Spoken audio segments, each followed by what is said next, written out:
बड़ी खबर आ रही है दिल्ली से, जहां दिल्ली की मुख्यमंत्री अतिशी सिंह के खिलाफ एफआईआर दर्ज हो चुकी है। पूरा मामला आचार संहिता के उल्लंघन को लेकर है।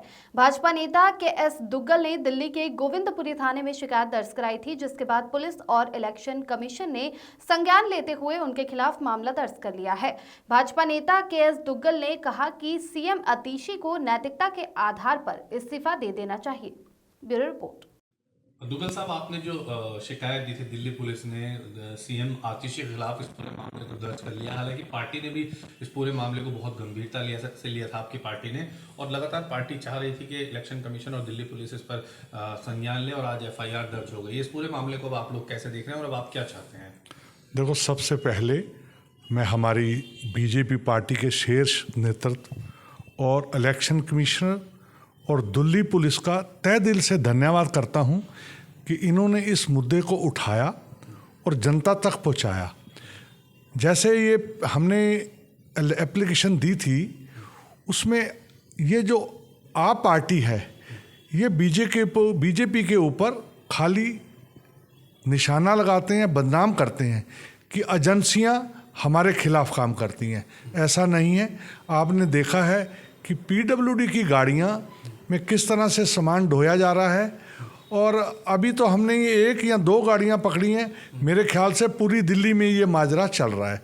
तो मैं पुलिस से रिक्वेस्ट करूंगा कि इसके ऊपर ध्यान रखा जाए, और इलेक्शन कमीशन और पुलिस से रिक्वेस्ट करूंगा कि जो भी बनती कार्रवाई है इनके ऊपर की जाए।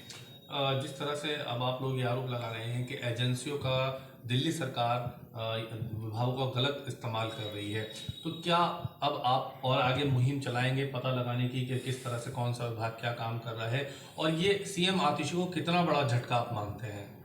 नहीं, सीएम आतिशी को बहुत बड़ा झटका है। सीएम रहते हुए, पीडब्ल्यूडी की मंत्री रहते हुए, उसके इलेक्शन के अंदर उसकी गाड़ियां यूज़ की जा रही हैं। सरकार का पैसा, टैक्स पेयर का पैसा किस तरह से बहाया जा रहा है, बड़ा दुर्भाग्यपूर्ण है। इन पर कार्रवाई होनी चाहिए। के अंदर जो एक पीडब्ल्यूडी के अधिकारी हैं, उनका भी नाम दिल्ली पुलिस ने, उन्हें भी यहाँ पर आरोपी बनाया है। हाँ, तो बिल्कुल आरोपी बनते हैं जिनके कहने से गाड़ियाँ गई हैं। जो गाड़ी गई है, जिस दिन मैंने वो अपना टैक्स जो गाड़ी थी उसके ड्राइवर से जब पूछा कि ये गाड़ी यहाँ कैसे आई है, वो जवाब नहीं दे पाया। हम 2 लोग थे, वो 10-15 लोग थे। इसलिए मैं अपने ऑफिस में वापस आया कि 5-4 लोग जाके चेक करता हूँ। वो गाड़ी भगा के ले गए। जब गाड़ी भगा के ले गए तो कुछ ना कुछ तो दाल में जरूर काला है ना जी। तो इसके ऊपर संज्ञान होना चाहिए और सख्त से सख्त कार्रवाई होनी चाहिए।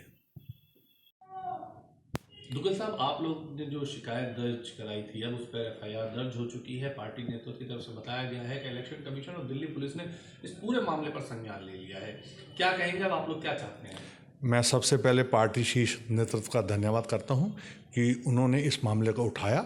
साथ ही साथ इलेक्शन कमिश्नर और पुलिस का मैं तहे दिल से धन्यवाद करता हूं कि मेरी कंप्लेंट के ऊपर उन्होंने एफआईआर दर्ज करी। आगे उनसे रिक्वेस्ट है कि जो बनती कार्रवाई है इस पर की जाए। अब आप क्या चाहते हैं? सीएम आतिशी का जो पूरा मामला था जो आपने उठाया था, उसको तो एफआईआर दर्ज हो गई, अब क्या चाहते हैं आप? मैं सीएम आतिशी से चाहूँगा कि वो नैतिकता के आधार पर सीएम से रिजाइन दे। उन्हीं के विभाग की गाड़ी थी पीडब्ल्यूडी की, जो सामान लेकर के जा रही थी, आपने उसको देखा है।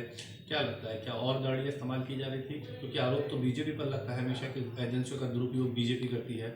ये बड़े शर्म की बात है कि सीएम रहते हुए, पीडब्ल्यूडी की मंत्री रहते हुए वो गाड़ियों का मिसयूज़ कर रही हैं।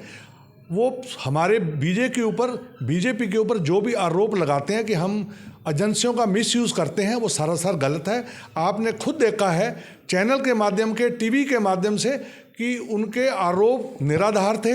हमने उनको रंगे हाथों पकड़ा है। उनकी गाड़ियों में सामान ढोया जा रहा है। नैतिकता के आधार पर उनका रिज़ाइन देना बनता है, उनको रिज़ाइन देना चाहिए।